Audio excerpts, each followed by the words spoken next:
Hello, and thank you for joining us for another episode of 2 Feet Deep. We want to thank Silverman Sound for producing all of the royalty-free music that you hear in today's episode. If you're interested in experiencing some royalty-free music for yourself, head on over to silvermansound.com. We hope you enjoyed today's episode. All right, everybody, welcome back for another episode of 2 Feet Deep. We appreciate you coming. We appreciate you listening. My name is Derek Markgraf. I'm hosting today, and my co-host is the one and only Eddie Bromley. Good morning or afternoon or the middle of the night, whenever you listen to this podcast. Exactly, because we know it's so important that you get up at 3 a.m. and think, I need to listen to that. I need that in my life. What does my life mean? Maybe Derek and Eddie. The answers are in 2 Feet Deep. Of course they are. So, 2 Feet Deep, place where we get to have a lot of fun with Christian concepts and theology through all kinds of different news stories and concepts, just a whole bunch of different ways. And of course, we always start with the wonderful segment we call Entertainment Exegesis. Stop singing that. That's copyrighted. We can't have that in the show. That's That's right. Shut it down. So, as we sit here and laugh, today's entertainment exegesis is about the laugh track. How about that? A laugh track is, of course, that little track you hear as you watch your favorite sitcom through the years. There's been times where you didn't laugh, but you heard some laughter. And sometimes that laughter comes from a real audience, but sometimes it comes from this little thing called a laugh track. And I'm going to quiz you on something here. And maybe you All right. know if you looked at the outline. If you looked at the outline, you probably already know. I don't know how in depth I, you I, looked at the I, I outline, but skimmed the outline and I purposely did not read deep because I wanted to hear your presentation. okay. So the last TV show to use the laugh track successfully was in 2019. Do you know what? The TV show was? Okay, maybe I did more than skim. Okay. All right. So you know it's The Big Bang Theory. I know it's the Big Bang Theory, yeah. Gosh, how did you know that, Eddie? You're amazing. Yeah. So 2019. That's a. It's funny we don't think of that as that long ago, but I mean we're creeping up on 5 years ago now, which is a Wow, which yeah. is a pretty healthy amount of time in the time of how quickly new shows pop up and stuff. And to think that was the last one to really use it successfully. Um, the link I'm going to include in the show notes for our listeners is going to have a link to an episode of Friends uh, without a laugh track. And it's not the whole episode, it's the beginning of the article where I'm going to give you this information. So the link is also this article. Is actually a YouTube video. And in there, it's funny to hear how flat the jokes land and how creepy they sound and how even uncomfortable it makes you feel when you don't hear any laughter after it. So I definitely want you to, for those listening, if you can, What click was on that the track. What was the first show to use the laugh track? Well, I actually have it here. It's because the original idea was to make an audience feel like it was in the room with comedians.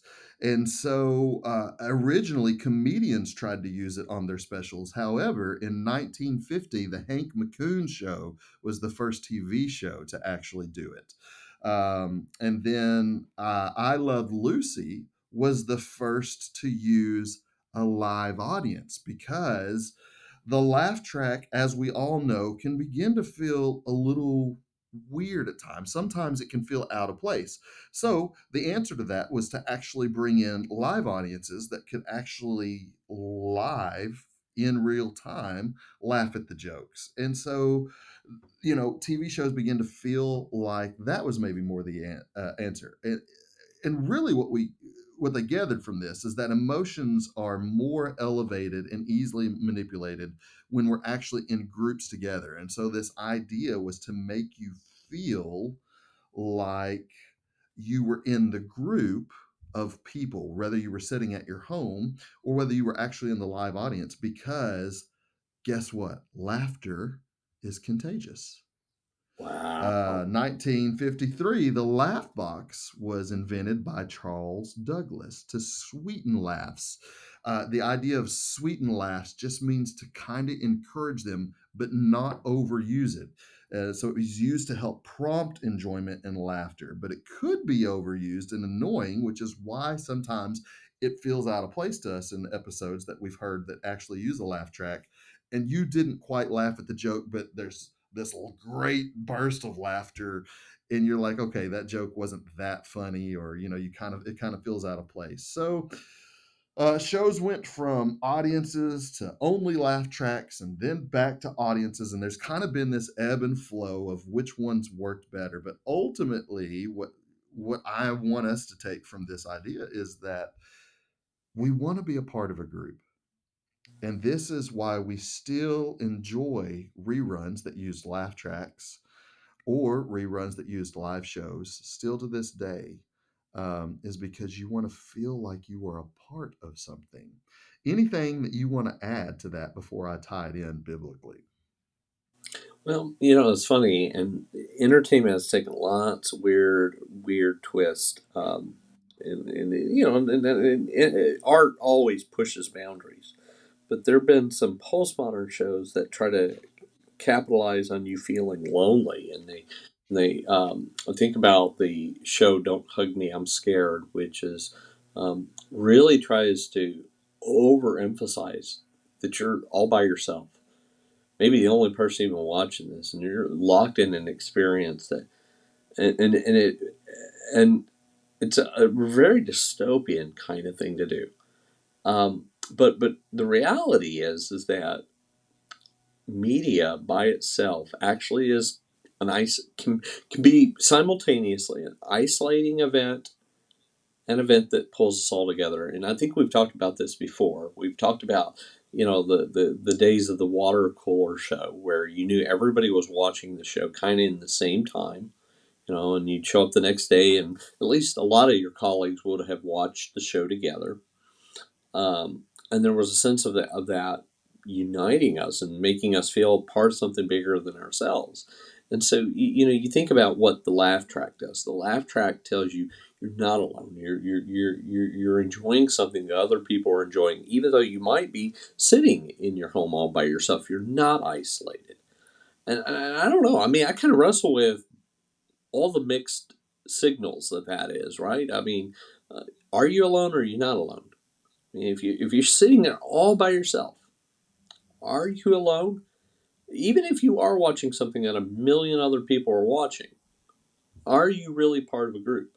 Are you really part of something? And that's hard to answer, right? Because you go to if sometime during the next week you're gonna interact with people who have had that experience, maybe you have a shared experience.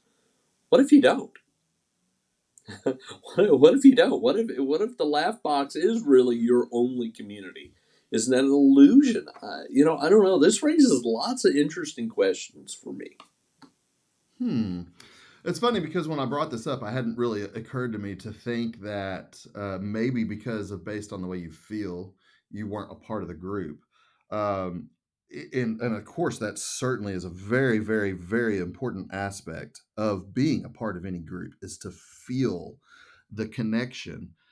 However, I also want to say that there's somewhat of a purpose that we may serve where we don't necessarily feel the result or the connection, but we still served a purpose in the group, which makes us a part of the group. I had a professor in college that would dock us points if we didn't attend his lectures and his teaching practices. And the reason he did that is because he would always say, well, don't you feel that it's important you be there to offer whatever it is that you have to bring to the group. What if you have questions that are going to help others learn? And I remember that this was something like I had missed the max number of misses. I think it was actually as a result that I'd ended up having to go to the hospital or something. I don't remember. It doesn't particularly remember why, but I remember the incident happening, and I remember that I felt like I was getting mistreated because my performance in the class was an A, but I wasn't getting an A. And I went and talked to him about it. And he was like, "Well, don't you feel like it was important that you be there?" And I said, "Well, yeah, in the sense that it's important for me to learn what I can when I'm there." I said, "It's important." I remember I told him, I said, "It's important that you be there because you're getting paid to be there, but I pay to be here." I said, "So when I miss something, that's on me. I shouldn't be docked for it if my performance still results the same." But I do think that he does have a point in this aspect of what it means to be a part of a group isn't always what I take from it, but what I bring to it. And I say that with Romans in mind, and not just Romans. Paul uses this reference of Christ's church being a body in multiple different letters. But in Romans chapter 12, verse 5, he says, "So in Christ, we, though many, form one body, each member belongs to all the others." And of course, this comes from this idea that we all have different and unique gifts, talents, and abilities that we bring to the table. And of course, this is this idea that the hand doesn't do the same thing as the foot, and the mouth doesn't do the same thing as the ear. We all have something that we bring to the table, even at times when we don't feel like we're connected to the group. That doesn't make us less than being a part of the group. What do you think about that? Am I way off course? Yeah, no, Or but it raises more questions I have answers for. Because I didn't say I was answering everything. again, if you're watching a television show, are you really part of a community? And of course, technology has made this so much harder to answer because okay, you've got a show that's happening in real time, and people all over the world are watching it together. Are you part of something? You're part. Maybe you are. What if you're watching it 40 years later, and you're watching it archived, and maybe let's say you're watching 100 years later. Say there hasn't been another person that's watched it. Maybe there's nobody alive that's watched it. You're watching it archived. Are you a part of something? Well, I bring up our own instance when I think of that. Now, 100 years later would definitely draw a different conclusion, maybe than what the example that I'm going to give. But the example I'm going to give is I introduced you to the show Chuck, and I had watched it years before I ever brought it to your attention. You didn't even know it existed. But the moment you watched it, did we not one create a community, and Yes, we then had we had two, we had something and shared, two, right? you became part of a larger community of people who also loved Chuck because you also ended up loving Chuck. And at any moment when you cross somebody who is also a Chuck lover, you will immediately have something in common to share there. And I'm not answering. I'm not trying to say I'm right, you're wrong, or anything. I'm Yeah. just saying, does that does that make us a part of a community? Or if we watch that show alone, whatever show, and I don't even really watch a lot of TV tonight. What's a popular sitcom on right now? Because I don't really even watch a whole lot of Yeah, TV. I don't know, boy. And We're if it's not a with, sports show, I don't probably. I mean, I don't how watch about that TV, so I local don't know. sports team? Uh, Yeah. So but I'm sure there's some. I'm sure there's some comedy out there right now that's popular. That somebody watches by themselves, but they show up at the water cooler on Monday or Tuesday or Thursday or whatever night. And they immediately become part of a group because there's a conversation about, did you see that episode last night? Even if they're the ones to bring it up. See, I'm gonna immediately That's change my fascinating. I'm gonna immediately change my mind here and switch sides. That yeah, I think you are actually a part of something. And see, so there's it's not too deep, but I'm gonna bring up a deep idea. In philosophy, one of the oldest questions is the mind-body dualism, and that is can everything be explained by physical presence, or is there a reality beyond the physical presence? And A strict materialist will say, no, you are only a physical thing. You are only a physical thing. Anything that you think of as a mind that's separate from your body or spiritual reality is just something you're making up in your mind, but it doesn't correspond with anything in reality. The problem is that there are all kinds of instances in which the only good explanation brings us back to something that corresponds with spirit, something that corresponds with a reality that can't be explained simply by a body. And I think this is one of them. Um, Hmm. when we think about, are we a part of a real community? I think the real answer is yes. And even if we imagine somebody, say Chuck falls completely out of viewership, and 100 years from now somebody finds it in archives, are they sharing in an experience with other people? And I think the answer is yes. I think the answer is yes. They are sharing an experience with other people, even if all of those other people have not been alive for a very long time. I think Hmm. the answer is yes. And I think that's even the reality of what we're talking about when we talk about sharing in something called the church, right? An experience that transcends time and place. And I think there's a lot of places in the scriptures where maybe, like John in the Revelation, where he finds himself on the island of Patmos. He has been physically separated from all the other Christians, and yet he shares an experience with them that a physical reality can't break.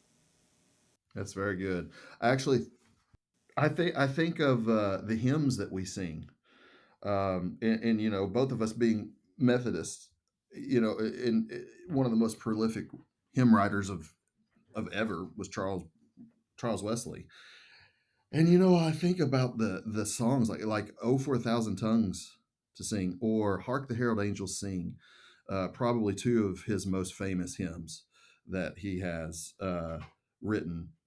And I think at the moment I sing those, I definitely have a connection with not only he who wrote it, but all those who have past sung it in what those words mean to me and what the feeling I have at the time I sing it is probably shared experience with something similar to how they may have felt when they sing it. But of course, I have no connection with those people that have passed beyond, as far as physical contact because they're dead and gone, and I'm here and present in 2023. But it's still something shared, and I just only thought of that and realized that as you spoke about this philosophy, and I think, man, maybe we have solved that. I Yeah, don't know sure. that we've solved. Absolutely. Yeah. Well, so the answer is, I think, is community is not less than physical presence, but it is more than that, right? I mean, Mm, and somehow there is the possibility.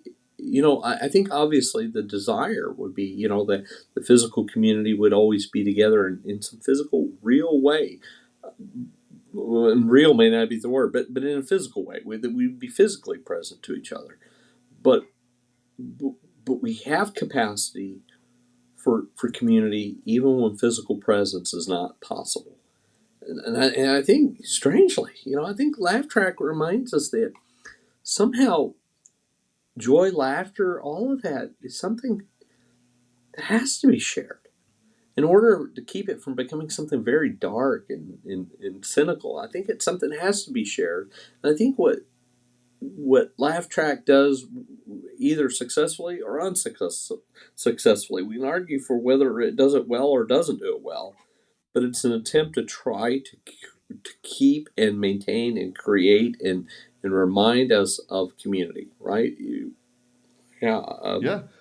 I'm going to add one more thing to it, and then we're going to move on. But I was going to say that I think what we have to remember here is that if you laugh by yourself and people see you laughing by yourself to yourself, you're crazy. Yeah. But if you laugh in a group of other people, then it's okay and it's joy. Right. Yeah. Yep. Boy, that's a good point. Are you a madman or are you full of joy? Yeah, Right. yeah, that boy, that's good. That's good. That's good. That's good landing spot. Yeah, So and if you think that, this segment was one to think about that was hard to come through, just wait for the segment that we're going into, which is one that we call "What the What." A great segment here where we try to explain a question that we've had come up to us uh, through our ministry or even that we've recognized in the world. And this one is a big one, probably for Christians, but even more so, I know that I've had a lot of atheists ask this question. If there is a God, then who created God? Because so much of what Christians use to prove that God exists is that if there is a creation, there has to be what?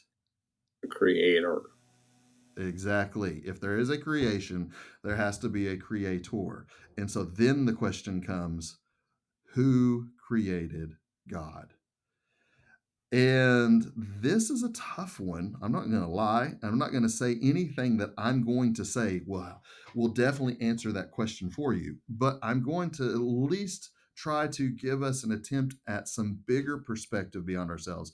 First, I want to read Psalm 90, verse 2. It says, "Before the mountains were born, or you brought forth the whole world, from everlasting to everlasting, you are God." Which of course kind of is giving this idea that before anything was created, you were here. And when everything passes away, you will be here. It's this idea that God has no beginning and no end. What I want to add into the discussion is the idea of time and space, which we've mentioned multiple times on this show before, but never with an in depth discussion. And for me to understand God's beginning and the end, is really to understand the concept of time and space as something that was created.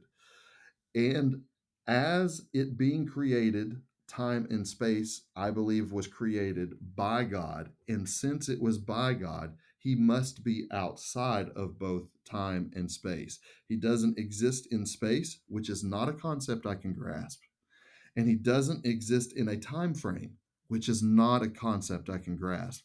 And the reason I can't grasp those and feel that I must have a definitive answer for how God was created is because my only experience in this world, and this is true for every single living thing here or everything in existence, is that it was created. There was a beginning to it, and it does exist in a specific space. It exists in a specific space at a certain time. And it doesn't matter what it is that you're looking at. And so, my only concept of reality is that there must be a time for everything and a space in which everything exists. And so, therefore, that makes me want to do the same for God, who exists outside of both of those and therefore doesn't have to have space or time to exist and therefore would not have to have a beginning or an end. I'm glad we could introduce this on Not Too Deep. What can you add or take away from that that also will not be too deep, Eddie? Every every Or only 2 feet deep. everybody listening to this episode thinks we're liars. um, so the Eastern Church Fathers offer a starting point here, and they make this really interesting claim: God is nothing. What? What? And they, but by Yeah, that doesn't sound right. that right, that doesn't sound right. So they don't mean that God doesn't exist. They mean that God is not a thing. He is no thing. And so the idea is if you find a table, you know that that table did not exist from eternity. You know that behind that table is a carpenter and a tree. Now you go back and find the carpenter and the tree, and you know that behind the carpenter were a mom and a dad, and behind the tree were soil, water, and a seed and sunlight. and you follow that causal chain back as far as you want, but you're always going to find a thing behind the thing, right? And they say the moment you think of God that way, you've already made a categorical mistake. So when we speak of God as creator, they don't mean mechanical process. So in starting in the 18th century, the 19th century, a lot of Western Christians, especially in the UK and the United States, wanted to argue about what scientific uh, processes could be behind Genesis that were compatible. Is evolution compatible? Is it, does it require young Earth, a new Earth, whatever, an old Earth? What mechanical processes? And the Eastern Church Fathers are going to say, you've already made a categorical mistake, because what you're trying to do is you're taking the idea of God as creator, and you're turning him into something like the carpenter, a thing that you can put in the causal chain. They said God is God is reason, order, and beauty. Mm, He's not a thing in the causal chain. He's the reason for the causal chain. He's the reason that symmetry exists in the world, beauty exists in the world, order exists in the world, why the world itself exists, why math works, why physics works. He is the reason behind that. And that's more. He's the reality. He is sure reality that makes all other reality possible, and that's what we mean when we talk about him as a creator. We're not picturing him. One of my favorite Far Side comics is God in the lab making animals, and he's got something that's like Play-Doh, and he's rolling it, and it says God creates snakes, and he's saying, "Dang, these things are easy." mm. And the Eastern Church Fathers go that you've made God just a bigger version of you, and when you and that's not what we mean by creator.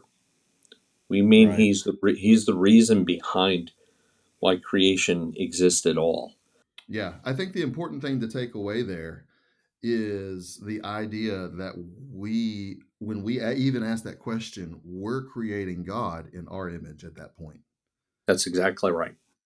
rather than recognizing that we were created in God's image, which in somehow means we reflect the persona and characteristics of who he is, but that he is only he so that he is relative and relatable to us. To think of him even as he, because when we say he or we say she, we automatically think again person. And God's not person. He can still be personable, but he's not person. Okay. Well, God is person. God is person. So No, yeah, I, I, I know that. That's not. I mean, like, he is a person. In fact, that's the actual place at which monotheism emerges from just causal, mechanical. The difference between a deist and mechanical just cause. Deism is you've got a creator, but it's not a personal being. Monotheism is it's a personal being. So he is a person. He's not a human. He's not a bigger version of us. that. Well, I think that's ultimately what I was trying to say. I was not. Yeah, yeah, and I'm glad that you clarified it because I'm not trying to provide false information. You put into words what I was attempting to say.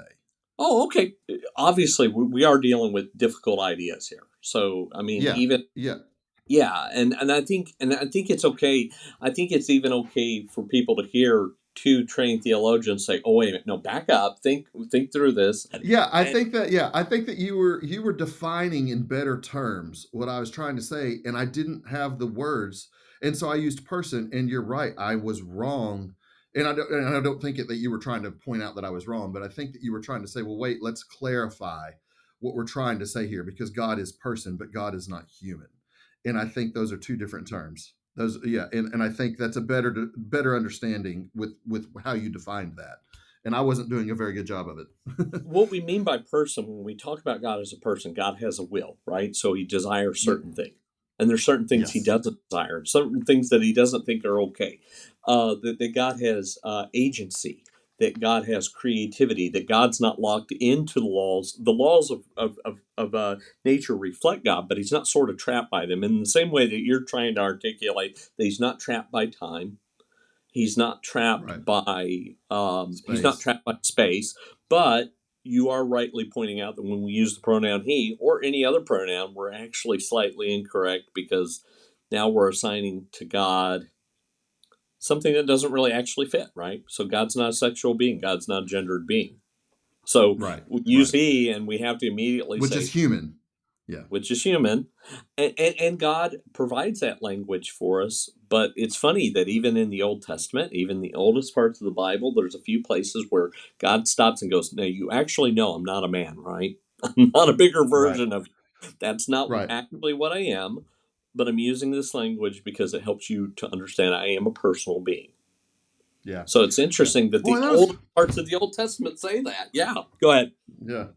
No, I just think that I love that when I mean, I think that we've said in this podcast, not specifically today, but many times, like I've said that I'm here to learn and improve better, and I'm going to learn from you. And every once in a while, I might drop a nugget of truth where you learn from me. But, but, Listen, selling yourself short. The last segment proves that it is mutual because you pushed me on this laugh track, and you're like, and I start out by thinking, okay, no, you can't possibly be in a community if you're sitting there watching a television show by yourself. And then you just keep pushing and pushing, and you push the very practical, the very personal one that you shared, Chuck, with me, and we are now sharing in something. And this is going to go. This is going to be one of these episodes I think people are going to love or they're going to absolutely hate. If you hate this yeah, episode, skip yeah, it, go to the next one. But yeah, after you shared Chuck with me, then you shared the Spotify list with me, all the music from Chuck, and that's been shared by 100,000, 200,000 people. It is a shared experience. And I have met people that love that music and love that show. And it is something I share with them. And we are sharing in something that's community. But at the beginning of the segment, when you asked me, does, Laugh Track shows that we're in a community together? I'm like, no, you're sitting in the room by yourself watching TV. That's not community. But by the time you right, pushed enough, I was like, yeah, it is. Yeah, no, yes, it is an extension of community. So I think if somebody loves this episode, what they're gonna love is that they have two friends that have thought deeply about these things, that are able to push each other to think more deeply about these things. It's mutual. It's very right. mutual. Uh, No, that's good. That's good. yeah, Yeah. good, We're good, all yeah, here learning together. Good stuff. yeah. Good stuff. All right. Well, let's push on since we're both pushing each other here to higher understanding. And let's go to the wonderful His Name News Game. All right. So I've got the stupidest article that I think that we've had on the show yet.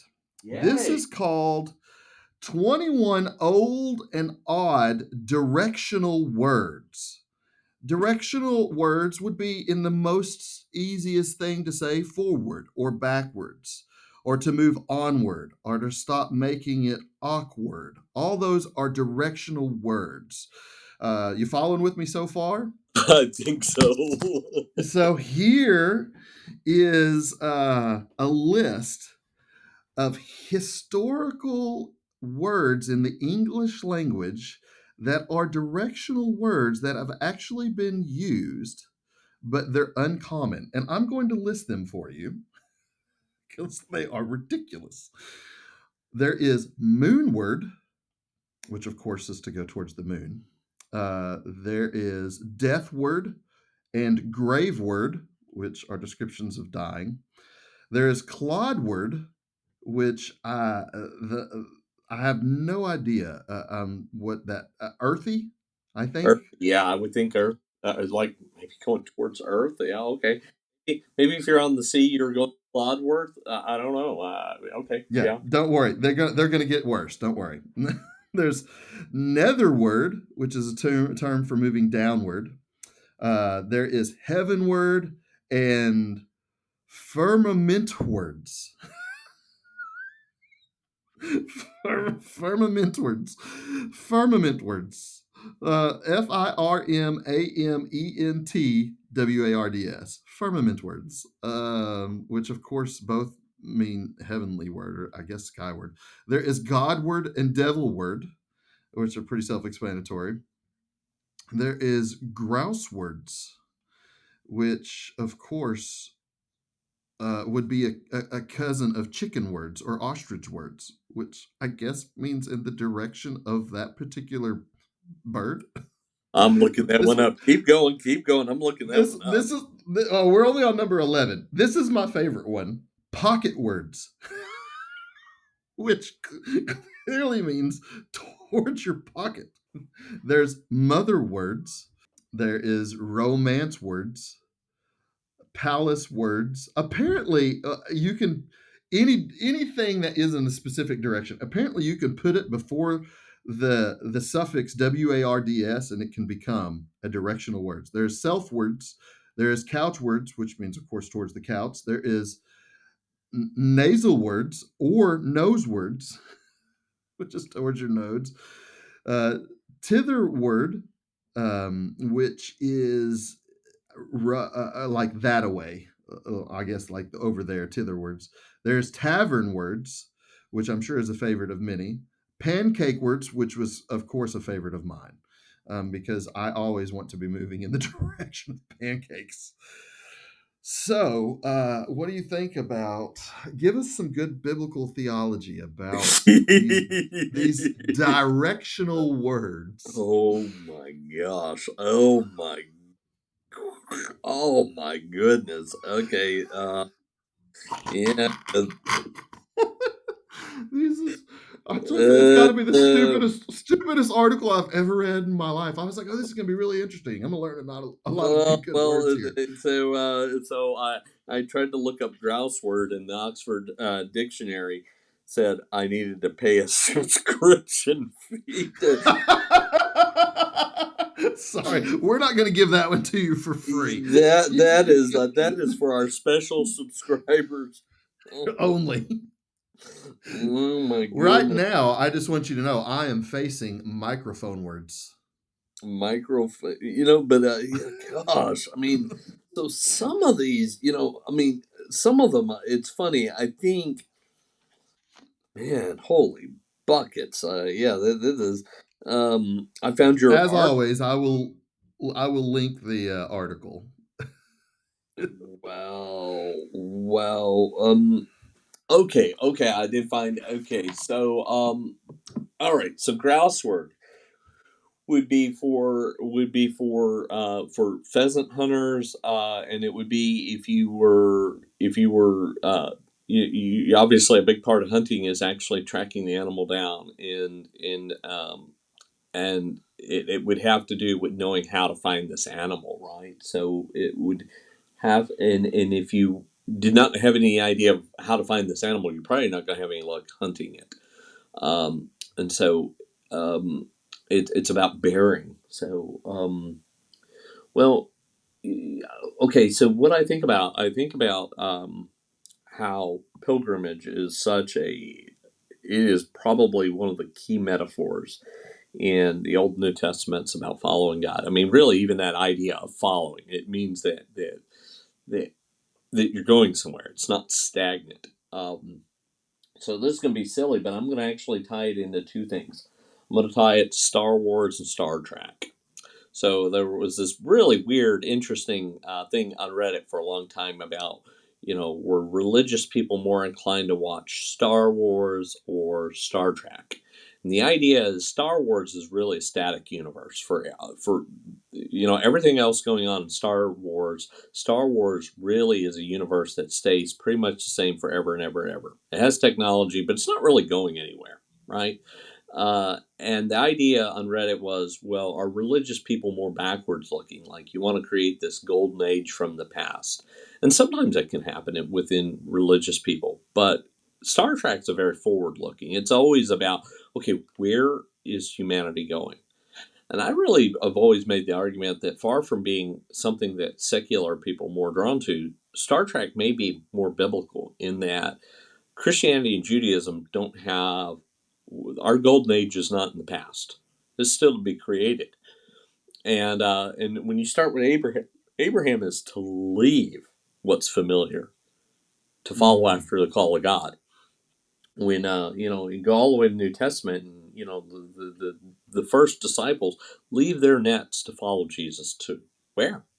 And the book of Hebrews is Jesus, the author and the pioneer of our faith. A pioneer takes you somewhere you haven't been yet. Hmm. And so all of these questions are about direction, right? And I think the biblical idea is that while we are informed by the past, which is even how kind of how we think about our scriptures, they are foundational, but they always are pointing beyond themselves. And the right direction, if you're following Jesus, is not backwards. That doesn't mean that we abandon tradition, or that we abandon, what has been. It's not that we abandon the foundation, right? It's not that we're not trying to build a house without a foundation. It's just that the foundation's the foundation. It's not the end goal. So So yeah. not too bad. I'm going to say this. I'm going to sum it up by saying, so you're saying in order to move forward, we need to go scripture word, Yep. Yep. we, biblical we word. right. Right. And I guess what all these words have in common is you've got to know where you're going. Right. So some of these are outdated because we just no longer think in these terms, or just things that are not common. Like nether word would be maybe talking about people that are Hmm. exploring caves or whatever. I guess there are people that still explore caves, but most of us don't. And so we're not gonna. And I guess people that probably even explore caves now probably don't think of themselves as going into the nether world. But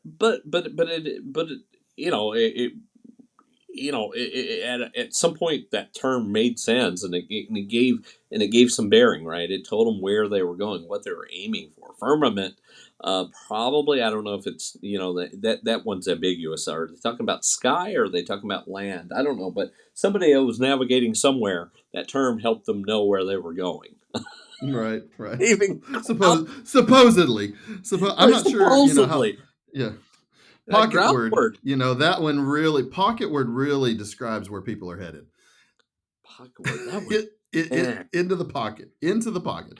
pocket Oh word, man, that. let's move on. All right, let's Because this move last one, on. this is the last section is one that we enjoy with the technology, and I think you're going to really find this one interesting. I actually chose this one and stuck with it because I was like, man, I really want to hear Eddie's thoughts on this. So, eschatological AI.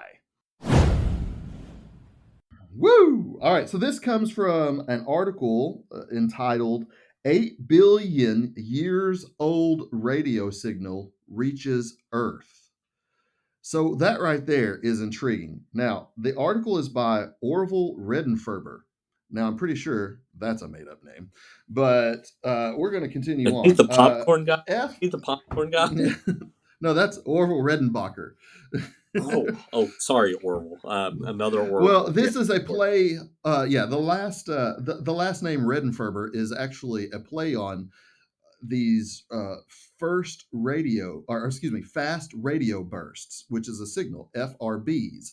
And so that last name is spelled REDENFRBER. And, so it's kind of a play on words. Obviously, as always, we'll link the article so you can read it for yourself. But FRB it's the most powerful, or well, I'm sorry, this signal, I guess, is the most powerful ever observed, so powerful, in fact, that the FRB released in less than a millisecond the same amount of energy that our sun emits in 30 years. So the amount of energy that is released in this FRB that was released from this signal is the same amount of energy that our sun will emit over the course of 30 years. That's enough energy to pop a bowl of popcorn that's twice as big as the sun. Speaking of popcorn and red and fervor. So these signals, these fast radio bursts, they are common, but are also elusive oddities. So here's a quote from the article. It says, according to the researchers, the prevailing theory is that these bursts come from neutron stars, which are the collapsed cores of massive stars that are believed to be some of the densest objects in the universe. So these FRBs reveal, like they reveal gases, and the farther away that the burst happens, the more matter that can be seen and be accounted for between galaxies. And so I guess there's a lot for the astronomers that they can take from these and learn from this matter that they gather. Another quote says, "What's weird is if we count up the amount of normal matter in the universe, the atoms that we are all made of, we find that more than half of what should be there today is missing." So that's interesting, said Ryan Shannon, an astrophysicist at the Swinburne University of Technology. I'm giving you a very brief idea of what this article is about. The biggest takeaway for me was one, that it was interesting that an 8 billion year old radio signal reached Earth. There's a lot of questions I have around, like, how do we determine how old a radio signal is? These radio signals, this FRBs, they're completely foreign to me. I never even heard of a fast radio burst. I'm going to stop right there. Have you ever heard of a fast radio burst? Yes. Okay. All Yeah. right. But So really, there was this interesting aspect in too, that this amount of normal matter that should be in the universe, that is the atoms that we are all made of, we find that more than half of what should be there today is actually missing. And somehow, these FRBs, we know that because they reveal these gases and uh, these gases and matter that are in between galaxies. And apparently, the farther away they are, the more data there is to study and understand. So, what's all this mean? I don't know. I just thought it was incredibly interesting. uh, wow, so it's interesting. What man, there's so much to go into here, but so they measure the speed, and then they've got the Doppler. They've got the Doppler effect, that where they can tell something's moving towards you, away from you, and so the measurement is speed plus what's happening with the Doppler effect, right? So they can see, and there's a lot of sophisticated math, but basically, they calculate this thing, and they know that basically they're getting a signal that is because it's accumulated, because it's interacted with everything it's crashed into on the way to us, brings with it all kinds of data. A simple way maybe of thinking about this is like when you find a fossil. Fossil is in some ways a piece of information that has come to us from the past, right? And really, it's a record of the past. It's not, when you find a fossil, you're not actually finding a dinosaur bone. You're finding the impact of a dinosaur bone that it made on material a very, very long time ago, and that impact's been preserved and kept from us. So it's almost like getting a message from the past, right? And then you got to figure out what to do with this very, very, very ancient message that's come to you. Um, what's fascinating is, one is that we get to take a peek at what was happening in our universe a very, very, very long time ago. Now, whether or not we ever find anything like this, we are searching all those radio signals that are coming to us. They're one of the most common things that happens in the universe, and are why very early in the modern period, we find that radio signals are a great way to send each other messages. So, Hmm. and they remain very, very stable over time. So, so one of the reasons that we're using radio signals to see if we can find intelligent life out there is presumably if some civilization also used radio signals to send each other messages, those things might arrived to us remarkably intact. Maybe we couldn't reconstruct everything from them, but we might be able to, get something from a radio program or a television program from some other civilization. But because these things remain relatively intact, if we were to ever get something from another civilization, it might be a civilization that's been gone for a very, very long time. So, my very warped sense of humor, I always picture us getting a radio signal and saying, "Hey, we're out here. We'd really love to meet you. And then realizing that the civilization that we got that invitation from, it's been gone for a billion years. Right, right, right. Yeah, Almost like getting a message in a bottle. Imagine. I mean, it's conceivably possible that someone 300 years ago, stuck on an island, could have put a message in a bottle. Conceivably, that thing could wash up on shore now, and it's like, please help me. I'm on such and such island, and we get this thing 300 years later. right. Obviously, the intent of the author is not going to be able to be met. We're not going to be able to rescue this guy, but it'd still be a fascinating thing to receive, wouldn't it? I mean, Mm, to get yeah. a message from the past. Well, it's funny that we're talking about it from a past perspective. And of course, this is an eschatological AI segment, which is to look to the future about end times. So Yeah, the whole thing of this is interesting to me because I kind of even thought, well, is God still creating? And I think, we found a signal that's 8 billion years old. And of course, yep, there's a lot of argument out there about how old is the earth. And there's creationists that believe it's a lot shorter time than maybe some scientists. And that's not yep. something I've ever really wrestled with or cared. I did read something recently that kind of gave me some peace about it all is that, when God created Adam, he created him as a man. So when he was 1 day old, what was he? Was he 1 day old or was he 20 years old, as we would think of a man? Right, right, right. Well, Yeah, right. he's 1 day old. He's 1 day old, but he's not an infant. Right. You know what I'm saying? So, Yep. in other words, when God creates something, he can create it if he so desires with built in time already there, which again would be weird to us. But for me, I'm like, well, okay, that works in my mind to understand why we all struggle with identifying the age of the. So, like for me, that's, I don't have a problem with understanding how old the earth is. I think that's probably in my mind, that gives me peace about why we have trouble defining the age of the earth. But more importantly than that is that I always feel like even from creation, God has still been creating. And so I don't think in my mind it's going to be weird that we discover new things that are being created or things that were ancient that were created even before we understand the creation, maybe even of us. So I don't know. What do you think about that?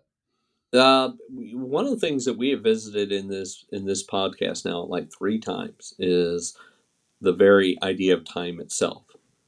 And I think Hmm. what we have to say about time in general is that it's a construct that we use to try to understand how things unfold. But our conception of time has changed multiple times, and I think no doubt will continue to change. Relativity, space travel, virtual reality, media will continue to push our conception of time. And I think our conception of time will always be a little bit elusive, and it will always reveal that we know quite a lot less about what we're talking about than what we think we do. And that's okay. And our Yeah. finite minds are only going to be able to have a very small grasp of what we mean by time. Yeah. One of my favorite verses is Hebrews 13:8. Just the simplicity of Jesus being the same yesterday, today, and forever. So, regardless of what our understanding of time is or where along the timeline we exist, we have assurance in knowing that who God says he is who God always is. Man, I think we could probably talk about all these for another 2 hours, if we're honest. But I think we're going to give it up and call it a day and let people's brains heal from not from only going 2 feet deep with us today. What do you say, brother? Love it. Love it. Thank you, man. Yeah, it's been fun, been good, and we'll see you next time. Once again, we want to thank all of our listeners for joining us today on 2 Feet Deep. If you would like to reach out with any questions or thoughts, please email us at 2feetdeeppodcast@gmail.com. We hope you enjoyed today's show, and we'll see you next time.